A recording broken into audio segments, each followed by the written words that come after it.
Olá pessoal, tudo bem? Vamos falar hoje aqui um pouquinho da transformada de Melin, tá? Que é uma transformada um pouco diferente das transformadas mais usuais que a gente está acostumado a ver, né? Assim como o Henkel já era, na verdade, mas Melin também tem as suas peculiaridades, vamos dizer assim. Bem, então vamos lá. O que vem a ser a transformada de Melin? Vamos partir direto, eu acho que a melhor coisa que a gente tem para fazer nesse momento é partir direto da definição dela, tá? Essa aqui é a transformada de Melin, tá? Onde uma função f de x vai ser transformada para a variável p, ou seja, vai ser uma função de p.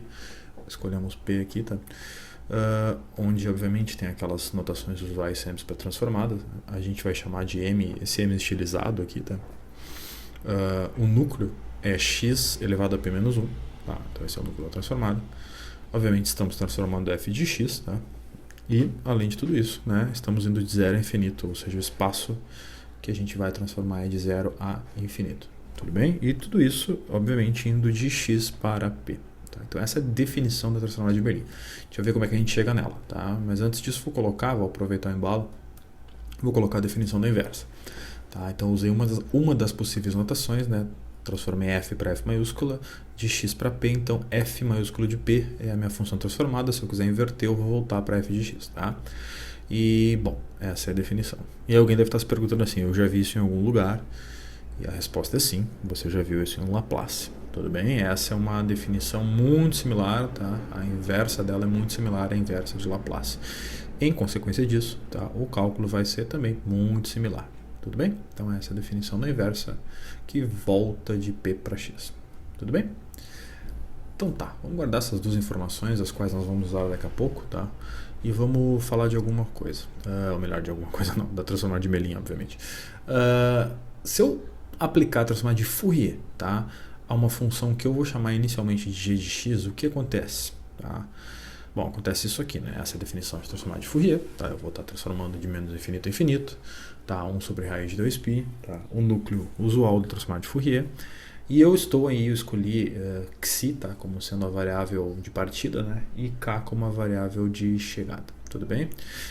Ali eu coloquei g de x, mas enfim, é g de xi, tá? Eu digo depois do f de Fourier ali no começo, tá? Mas enfim, acontece que esse aqui é o núcleo, e se eu pegar e trocar esse núcleo, ou melhor, não trocar o núcleo, mas fizer uma pequena mudança, eu chamar x igual a e elevado a xi, tá? Se eu fizer essa mudança, tá? Ou esse e elevado a xi sendo um x, tá? Eu vou ter que, na verdade, aquela parte destacada do núcleo vai virar x elevado a menos ik, tá? E, bom, se eu fizer isso aqui também, eu tenho que dx, né? E na xi dxi. Por que tudo isso? Qual é a ideia de tudo isso? Bom, é muito comum, tá, pessoal? E aconteceu isso com Henkel, vai acontecer com Fourier e vai acontecer até com mais transformadas, nas quais possivelmente a gente não vai ter tempo para estudar, mas utilizar Fourier, tá, para chegar numa expressão para uma nova transformada, né? Desde que essa transformada seja útil para alguma coisa. Tá? Cada uma tem a sua utilidade, né? Eu vou mostrar hoje a de Melin, mas enfim, tudo bem? Então tá, feito isso, a gente pode fazer algumas mudanças, tá? A gente pode começar a trocar e substituir o que dá para substituir ali, tudo bem? Trocando alguns valores, a gente chega nesta expressão aqui, tá? Eu só quero chamar a atenção que a integral que era de menos infinito a infinito, vai de 0 a infinito agora, justamente pela troca que eu fiz, tá? De x para e na xi, tá? Então agora o x vai de 0 a infinito, porque não tem valores negativos para uma exponencial, né? Que anteriormente teria. Eu chamei aqui de uma função ln de x só para ter o xi, tá? Ou melhor, só para não ter o xi, perdão, o g de xi. E eu chego nesta última expressão, tá? Que se a gente mudar um pouquinho ainda, tinha um x dividindo, dá para colocar x no expoente lá.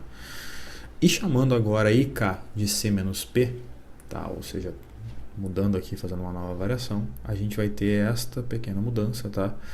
E bom, uma vez feito isso, tá? A gente tem essa seguinte expressão.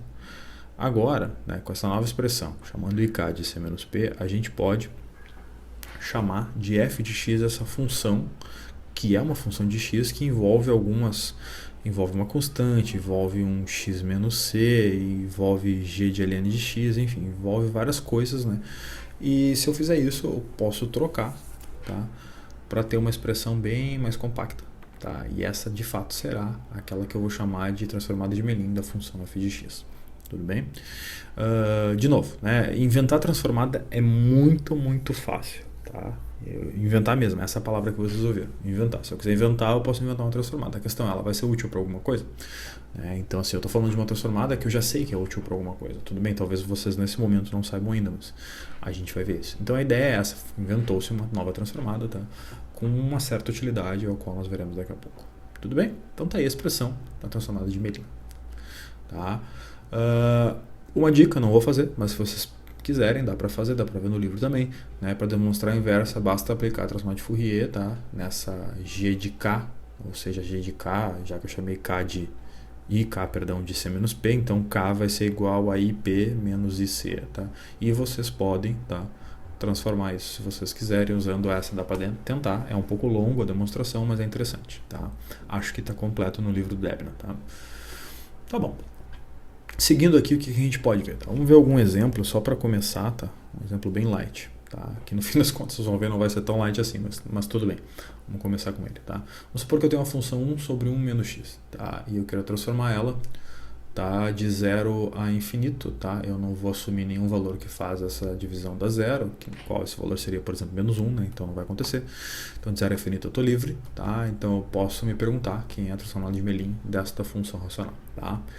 Bom, aplicando a definição, eu tenho exatamente, né, que a função vai lá para dentro, onde o núcleo é x elevado a p menos 1, tá, integrando em x, eu terei aqui uma resposta, em teoria, uma resposta em p. Tá? Vou fazer uma pequena mudança de variável. Se eu chamar t, tá, de x sobre 1 mais x, eu vou ter, obviamente, que 1 sobre 1 mais x vai ser t sobre x, né, basta passar o x dividindo. Se eu quiser isolar o x, eu vou ter que isso, na verdade, é t sobre 1 menos t. Tá? Aqui dt vai ser igual a dx, podem fazer as contas, tá? E começando a substituir esses valores, eu posso chegar em algum lugar. Que lugar vai ser esse? Nós vamos ver agora, tá? Então aqui era t sobre 1 menos t elevado a p menos 1, que anteriormente era x elevado a p menos 1, né? Aquele x dividindo, né, se eu usar a definição de x, tá, que era t sobre 1 menos t, eu posso colocar ali de novo, vai dar mais um expoente, enfim, vai ficar essa última expressão que está aqui, que só envolve agora, tá, t e p, tudo bem? Claro, integrando em t, o que obviamente vai me sobrar, em teoria, né, uma função de p, tudo bem? Eu sei, vocês não vão lembrar, mas essa expressão é exatamente a expressão da função beta. Tudo bem? Função beta de duas variáveis, tá? A função beta de p e 1 menos p, tá? A gente pode definir a função beta de x e y, tá? Mas nesse caso, se no lugar de x e y colocar o p e 1 menos p, eu vou obter essa integral. E esta é a definição da função beta. E se eu usar ainda aquilo que a gente viu lá nas primeiras aulas, tá? Acho que foi até dos primeiros exemplos, né? A gente vai ter que ser um produto de função gama, tá? Com argumentos p e 1 menos p, respectivamente. Tudo bem? E aí, por fim, obviamente, né, usando destas identidades, a gente chega, né, que a transformada de Melin de 1 sobre 1 menos x é exatamente o produto dessas funções gama. 1 é p e 1 é 1 menos p. Tá? Então, esse é um único exemplo, tá, de como a transformada de Melin pode, né, parecer muito simples, mas nem sempre ela é, né, para uma dada função que, em teoria, né, se eu olhar bem para 1 sobre 1 mais x, é, em teoria, uma função simples. Tá? Bom, vou colocar aqui mais dois exemplos que inclusive estão no livro, se quiserem fazer eu acho interessantíssimo, tá? Esses dois, né, que relacionam com a função zeta. Tá? Não vou resolver aqui porque tem mais coisas para falar da transformada de Melin, mas é bem interessante. Se quiserem abordar, tá? Eu sugiro que façam porque é realmente bem interessante. Tá? E aqui nesses dois exemplos, os quais eu não fiz a conta, tá? É bem interessante ver que de novo aparece a função gama, aparece a função zeta, então assim, se aparece a função zeta vai aparecer um somatório de alguma maneira, então enfim, tem conta para fazer, tá? Mas é bem interessante. E de novo, tá? Duas funções, essas duas últimas funções de x, tá? Que em teoria não eram para ser assim tão abstratas, vamos dizer assim, tá? E nos deram como resposta, envolveram a função gama e a função zeta de rima, tá? Bom, seguindo, o que a gente pode ver agora, tá? Pode ver algumas propriedades, por exemplo, né? Eu vou provar uma delas e vou deixar as outras. Aqui essa parte é realmente fácil, tá? Mas vamos lá. Então vamos supor aqui que eu quero transformar a função f de ax, tá? Onde a é um valor constante, tudo bem? A minha resposta vai ser a na menos p vezes a transformada de f, tá? Como é que eu faço isso? Como é que eu descubro isso? Bom, é só aplicar a definição, tá? Basta aplicar a definição. Vou usar aqui ax é t, obviamente x é igual a t sobre a, obviamente dx é dt sobre a, e a gente pode começar a substituir algumas coisas, tudo bem? Já substituiu o AX por T, o DX por DT sobre A, e agora basta substituir o X por T sobre A e não esquecer de levar a P menos 1. Tá? Quando a gente faz isso, né, o que acontece aqui, parece bem claro para mim, espero que para vocês também, né, que eu vou ter T elevado a P menos 1. Claro, eu vou ter um A ali embaixo, mas esse A é constante, então a gente vai poder fazer exatamente isso que eu fiz aqui. Juntar esses A's em um único expoente, né? E aqui colocar sobre A na P mais 1 menos 1. Tá? O P menos 1 sai daquele expoente, o A mais 1 no expoente sai do A que está embaixo do DT, e a gente vai ter essa expressão, bom, P mais 1 menos 1 é só P, né? Então aqui fica 1 sobre A na P ou A na menos P. E isso que sobra aqui é exatamente a transformada de Mellin de uma F. Tranquilo? Então tá, feito isso, né? A gente tem aqui a definição, ou melhor, a demonstração, perdão, desta propriedade que era relativamente bem simples. Tá? Existem tantas outras propriedades, tá? Eu vou destacar mais algumas duas aqui que eu julgo serem importantes. Essa aqui é a mais importante, x na A, f de x vai ser transformada de P mais A. Tá? A gente já vai ver aqui como isso pode acontecer. Tá? A gente vai ver derivadas agora, mas assim, é bem parecido. Tá? E a transformada de f de x na A. Tá? Também tem uma peculiaridade interessante, tá? É bem fácil de fazer se a gente souber f de x. Tá? Ou melhor, f de p, perdão. Tudo bem? Então eu coloquei 3 aqui, existem mais, né? Não vou demonstrar as duas, a segunda e a terceira, já fiz com a primeira, também tá tudo lá no livro pra gente poder olhar, bem tranquilo mesmo, tá? Porém interessante. Bom, se a gente seguir, né? Aí vem para as coisas mais importantes, né? E aí vocês devem estar pensando, cadê a utilidade dessa transformada? Se toda vez que eu faço alguma coisa, né? A transformada me devolve uma expressão um pouco mais difícil, né? E aí a gente fica perguntando qual de fato é a vantagem, né? A vantagem começa a aparecer agora, tá? Então quando eu começar, ou quando eu tentar derivar, por exemplo, tá? A primeira derivada de uma função, ou transformar, perdão, a primeira derivada de uma função, eu vou obter como resposta esta expressãozinha aqui, que é uma expressão simples, tá? Envolve, obviamente, P, né? Um P menos 1, que é nada demais, né? É como se fosse um X menos 1, uma coisa bem simples, uma função linear, vezes a sua transformada. Tá? Aqui também não é em P, é em P menos 1, como se houvesse um deslocamento aqui, mas tudo bem. Tá? Isso é o de menos agora. O que interessa é que isso ocorre. Bom, o que acontece? Se eu transformar a segunda derivada, acontece algo muito parecido. Eu vou ter que a resposta vai ser P menos 1 vezes P menos 2 vezes a transformada deslocada duas unidades e vai ser exatamente f de P menos 2. Tá? E, bom, se eu seguir aqui, eu vou ver que a enésima derivada transformada vai ser menos 1 na n, ou seja, a alternância de sinais.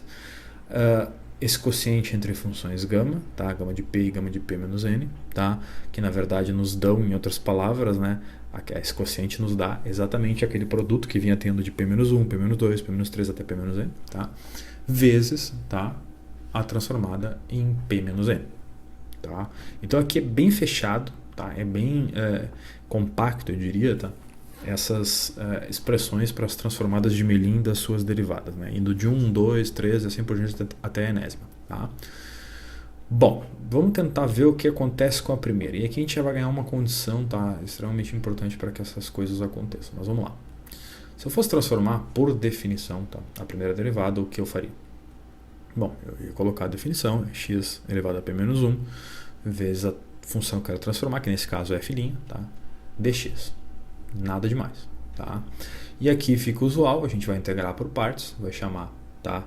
f' dx de dv, tá? Onde o v vai ser f, tá? Vai ter o u, que vai ser o x na p menos 1, tá? E obviamente, né, o du vai ser p menos 1 vezes x na p menos 2. E isso aparece, evidentemente, tá, na expressão da integração por partes, tá, que é bem o que está aqui. Você já deve ter dado conta, tá, que depois daquele menos lá, tá, tem essa x elevado a p menos 1 vezes f de x, né, aplicados de 0 a infinito, e depois vem um menos. Esse menos vem, obviamente, da integração por partes. E essa expressão que tem aí vem um p menos 1 vezes uma integral. Essa integral está com cara de ser a transformada, que é a resposta, que é aquilo que eu quero provar. Então é como se esse pedaço anterior a esse p menos 1 aí não devesse existir. E de fato para nós ele não vai existir. Tá? O que a gente vai supor aqui? A gente vai supor que isso aqui vai para zero. Tá? Se x na p menos 1 vezes f de x for para zero, ao x ir para zero e para infinito.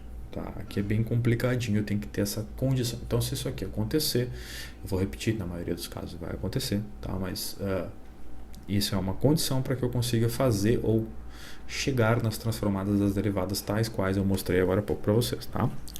Bom, dito isso, esses caras se anulam, né? E aquela vira uma condição minha do meu problema. E aí agora acabou, né? Se a gente se der conta que eu tenho menos P-1 integral, e ali eu tenho um P-2 no expoente do x dentro da integral, mas isso não é um problema, porque se eu parar ele em x na P-1, eu vou me dar conta que isso é transformar o P-1, né, como se fosse o P-1 uma nova variável, tá? E isso vai ser exatamente a definição da transformada de Mellin. Pronto, isso é a definição da transformada de Mellin que leva para P-1 e não para P. Tá? E aí, bom, aí acabou, né? Porque isso é exatamente a expressão que eu gostaria de demonstrar. E isso está feito. Tudo bem? Bom, não vou esconder para vocês de que para encontrar a transformada da segunda derivada é relativamente muito simples, o processo é o mesmo. Aquele P-1 vezes P-2, isso vai sendo simplesmente aplicar a integração por partes repetidas vezes, tá? E isso vai ocorrer também para a enésima, tá? E por isso que vai ficar essa expressão, e todas elas levam em conta a minha condição, tá? Que é o que? X elevado a P-1, f de x tender a zero quando x tende tanto a zero ou quanto ao infinito. Tudo bem? Tá bom. Dito isso, tá? A gente tem agora pronto, em outras palavras, né, a expressão para transformada de Mellin de todas as derivadas, ou melhor, das derivadas de qualquer ordem. Tudo bem? Então aqui fica meio que o que a gente vai ver agora, né? Então, assim como Henkel, tá? A parte mais interessante que a gente pode começar a ver agora, tá? Em outras palavras, né, é algumas transformadas específicas ou especiais, ou enfim, assim por diante, tá? Ou de operadores, como era o caso de Henkel e por aí vai. Eu vou chamar a atenção de uma delas, né? A transformada de Mellin de x f', tá? É igual a menos p f de p. E aí vocês vão dizer assim, nossa, que compacto, que simples, que expressão, vamos chamar até assim de algebricamente pequena, tá? E aí começa a morar, ou começa a aparecer, aí que mora a vantagem, tá? Começa a aparecer as vantagens da transformada de Mellin, tá? Quando a gente faz isso agora, para x² f², a gente vê que o que aparece é muito pouco diferente, né? Claro, cresceu ali, apareceu um p+1, tá? Eu sei que menos 1 ao quadrado, tá, é 1, mas eu propositalmente coloquei ali, tá? Para chamar a atenção de vocês.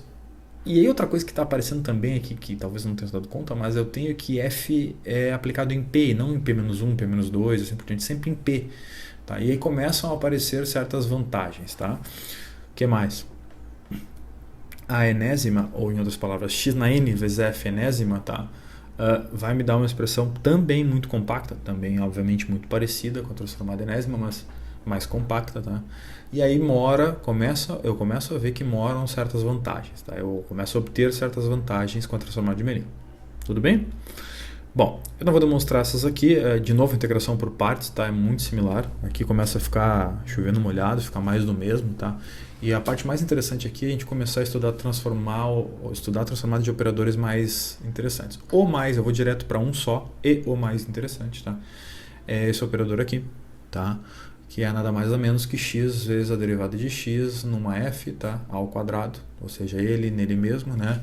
Então, assim, isso, né, se a gente abrir em f, vai dar simplesmente a transformada de Mellin de x² f² mais x vezes f'. Fechou? E a resposta para a transformada deste operador, tá, é simplesmente p² f de p. Tá bom.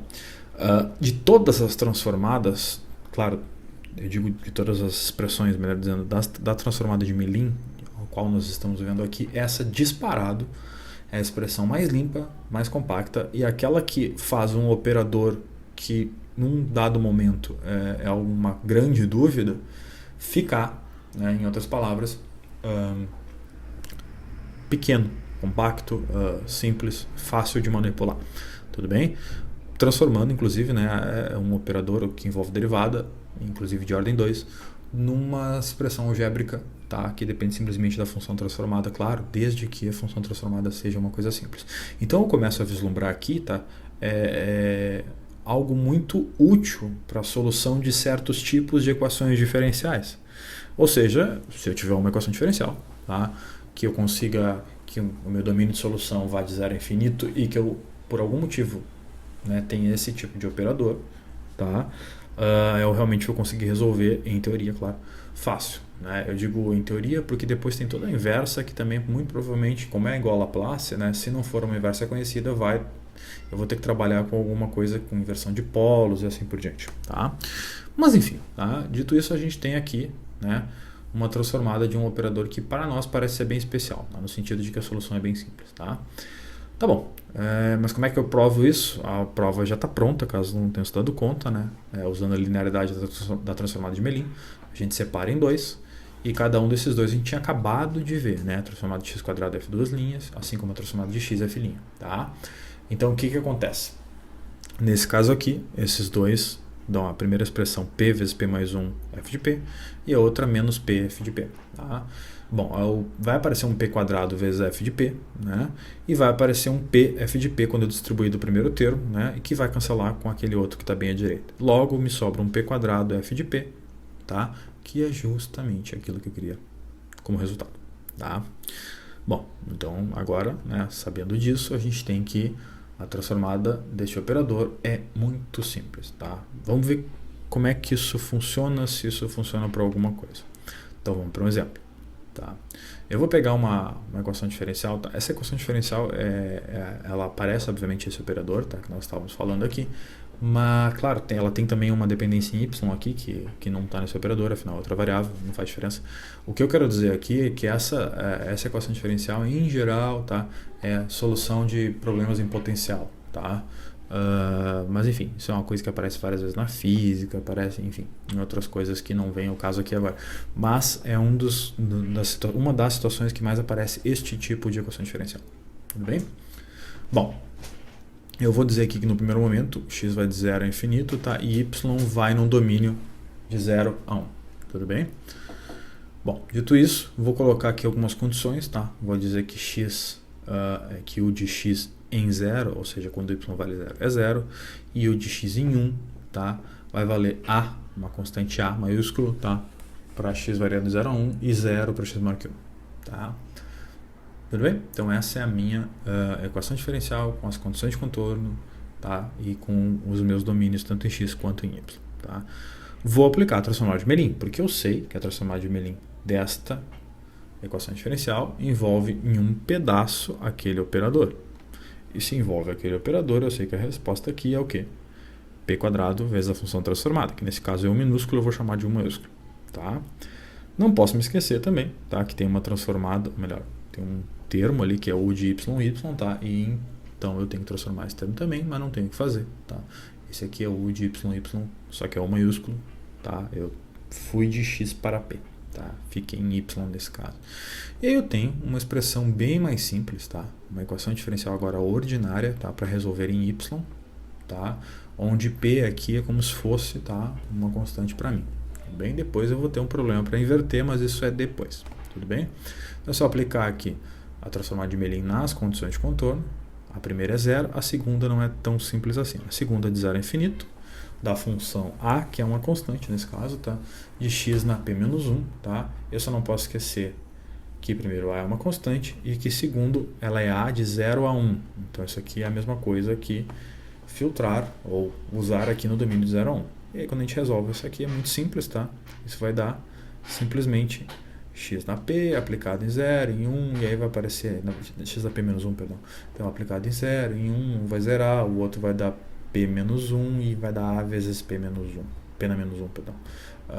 E p na menos 1 é dividido por p, tá? Então nós temos essa condição aqui de contorno em p, tá? Que é a sobre p. Tranquilo, né? Até aqui tudo tranquilo. Bom, apliquei, né? E neste momento aqui eu tenho, né, um problema novo, mais simples, e não só novo, mais simples e bem menor, na verdade, né? O qual é bem fácil de descobrir a solução. Aqui a gente pode usar aqui uma variaçãozinha de parâmetros, tá? Achar uma função de p, uma f de p e uma g de p, tá? Como é derivada da segunda em y, tá? Vou colocar aqui, isso aqui vai ser cosseno de py e seno de py, as funções, tá? E, bom, Dito isso, né, basta que a gente encontre quem é F e quem é G. Mas para encontrar F e G, basta aplicar, na verdade, né, as condições que nós temos. Né? Uma condição em zero, uma condição que dá zero, que é em zero, uma condição em 1, que dá A sobre P. Quando a gente faz isso, né, a gente descobre separadamente tanto F quanto G. F vai ser zero, tá? Só aplicar em zero ali. E a outra, quando a gente aplicar em 1, né, vai dar AG, que vai dar exatamente aquilo ali. Tá? Então a gente tem simplesmente uma F dando zero e uma G dando uma expressão, tá? que envolve, em outras palavras, né, P, porque afinal é uma função de P, a gente substitui e a gente tem essa expressão aqui como sendo a nossa solução. A gente só tem que cuidar que obviamente é uma solução de P e de Y, né? E eu estou com a solução prontinha no espaço transformado. O que eu preciso agora? Eu preciso inverter. Tá? E esse é o grande problema, ou é a grande jogada do momento. Tudo bem? Então eu vou colocar eles mais para um canto, tá? Para escrever o que vem a ser a minha U de xy, que é tudo que eu quero, na verdade, né? Que é a solução da minha equação diferencial original, lá no espaço original, tá? No primeiro deles, que era xy. Tá? E se eu usar a inversão, tá? Ou a definição da inversa, né? Que é aquela ali. Obviamente, claro, né? Trocando f de p pela função que eu obtive, que nesse caso é U de p e y, né? Lembrando que há uma constante, então a sai para fora, né? Eu tenho a sobre 2πi, aquela integral que eu não tenho, não sei vocês, mas eu não tenho nem ideia, tá? Do que vem a ser a inversa disso. Em outras palavras, eu não conheço nenhuma função na qual transforme e dá o que está nesse integrando, então eu vou ter que fazer, tá? Pelas vias usuais, e eu vou usar aqui a teoria dos resíduos, tudo bem? Bom, é sabedor, né, pra gente aqui que falando aqui nesse tipo de espaço aqui, vamos pegar um P como se fosse um polo, tá? Que é uns valores onde o denominador dá zero, e nesse caso são todos os múltiplos de π, né? Claro, esses valores em P, tá? Porque ele tem um seno de P, né? Eu teria o zero também, porque tem um P dividindo, mas eu vou tomar aqui um C entre 0 e π, tá? Nesse C entre 0 e π eu consigo fazer isso, essa função analítica, tá? E aí eu vou usar a teoria dos resíduos que eu sei, tá? Que é aquela que diz o seguinte: pegando um C, tá? Eu vou ter obviamente uma linha vertical, né? Eu vou ter aquele semicírculo que a gente viu lá na teoria de Laplace, tudo igualzinho, tá? A gente vai ter um raio, esse raio vai tender a infinito, e por isso que a gente chama de C de menos I infinito até C de mais I infinito, né? Poderia ser C de menos IR a C de mais IR, tanto faz, mas é aquilo que eu digo, como o raio vai tender a infinito, tá? E aí, obviamente, o raio tendendo a infinito, nós vamos ter a situação que nós queremos, tá? E a pergunta que fica: isso vai envolver todos os polos os quais eu estou falando? Sim, tá? Bom, como? Se C está nesse cara aqui, tá, maior que zero, ele vai envolver o NP quando um n igual a 1, o NP quando n igual a 2, o NP quando n igual a 3, e alguém deve estar se perguntando, mas o 3 está fora, mas como o R tende a infinito, a gente vai ter uma situação que o R aumentando, ele vai compor todos os polos, ou seja, P de NP, tudo bem? Bom, uma vez que eu tenho P de NP aqui, o que eu sei disso, basta que eu faça o teorema dos resíduos, ou que eu aplique o teorema dos resíduos, tudo bem? Para aplicar o teorema dos resíduos, a gente tem que lembrar, né, que a gente vai usar, em outras palavras, aquela teoria de qual é a teoria do teorema dos resíduos, né? É aplicar justamente um limite quando P tende ao polo, tá? E aqui eu vou trabalhar de maneira geral, na verdade, tá? Eu vou usar aqui que P tende a NP, tá? Como sendo esse o enésimo resíduo. Porque vocês devem estar se perguntando, bom, se aquele semicírculo tende a infinito, ele vai ter infinitos polos, né? E como é que eu vou calcular infinitas vezes, né? Na verdade, não é uma questão de calcular infinitas vezes, é questão de generalizar e calcular uma única vez, tá? Para um único polo, como se fosse um único polo, ou seja, o polo NP, tudo bem? Bom, e aí o que a gente faz? A gente faz P menos o polo, né? O limite de quando P tende a esse polo, vezes a função.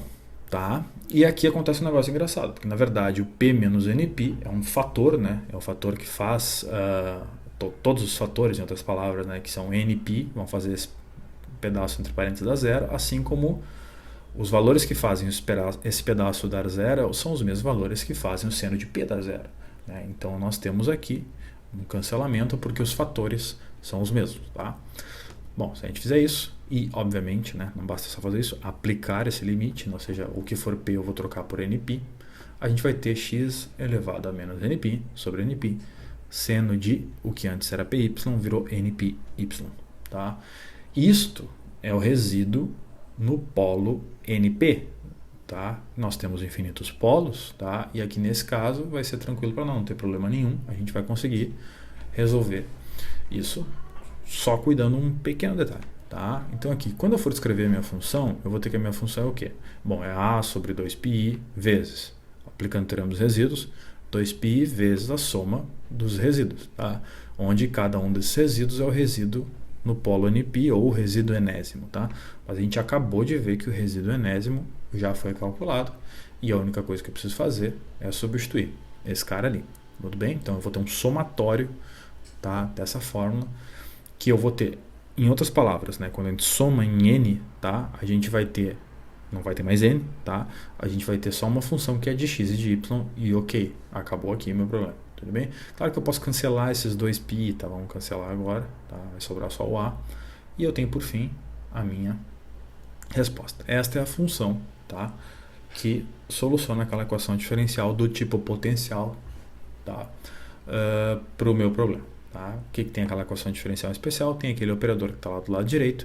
E em outras palavras, né, por ter aquele operador que está lá do lado direito, foi muito fácil resolver usando, tá, a transformada de Mellin. Tranquilo? Tá bom. Vamos pegar um outro problema aqui. Esse aqui eu não vou resolver. Eu vou deixar para vocês um problema muito interessante, porém muito similar. Então eu chamei aqui de exemplo / exercício, tá? Esse exemplo / exercício, né? Eu vou começar ele e vocês terminam, tá? Eu acho que é um exercício bem interessante, tá? Então vamos lá. Esse aqui é o cálculo potencial em uma cunha, tá? Para quem não sabe, eu não lembro o que é cunha. Cunha é algo muito similar a uma rampa, tá? Então aqui nós vamos ter uma função, tá? Sempre que falar em cálculo potencial na física vai aparecer o φ, tá? Eles adoram o φ para usar como cálculo potencial, tá? Aqui as variáveis são rθ ao invés de xy, tá? Mas em teoria isso não muda porque eu consigo identificar o mesmo operador, tá? E eu posso colocar aqui o que vem a ser uma cunha, tá? Ou uma espécie de rampa, tá? Eu coloquei uma rampa bem estilizada aí, mas é uma rampa. Basicamente não dá para se identificar, não dá para deixar de perceber que é uma rampa, nada mais ou menos do que uma rampa. E que se eu colocar essa rampa de lado, tá? Eu vou ter exatamente uma visão, como se fosse a visão de um plano, tá? Do que vem acontecer aqui. Vamos lá. Então se eu chamar R, tá? Ou dizer que R vai de 0 a infinito, ou seja, R sempre cresce, tá? Aqui vocês vão imaginar o R sempre como sendo uma espécie de algo muito similar a coordenadas polares mesmo, tá? E esse θ também, tá? O θ vai ser de 0 a alfa, eu posso chamar aqui, então 0 a alfa, né? Já vou dizer quem é alfa. E vou dar duas condições, tá? Uma condição para quando desse potencial, quando for exatamente ou explicitamente alfa, esse é um f de r, ou seja, a dependência em θ cai porque eu vou aplicar em alfa. E quando eu aplicar em zero, um g de r, tá? Ou seja, funções de r. Aí o que eu quero que vocês tentem fazer, usando algo muito parecido com o que eu fiz no exercício anterior, é encontrar, tá, também uma solução. Para esse caso, infelizmente, essa solução, como eu não defini que fg, ela vai precisar ser generalizada, né, em função de f e g, não vai ter muito o que fazer, tá? Onde esse ângulo alfa é o ângulo, tá, que abre aqui, o ângulo da abertura desta cunha ou desta rampa, como preferirem, tá? E obviamente nas bordas, como a gente pensar, ou nos contornos, né, como de fato é, f de r na parte de cima, na linha inclinada, e g de r na linha horizontal, ou seja, quando eu tenho θ igual a alfa e quando eu tenho θ igual a 0. Tudo bem? Então tá.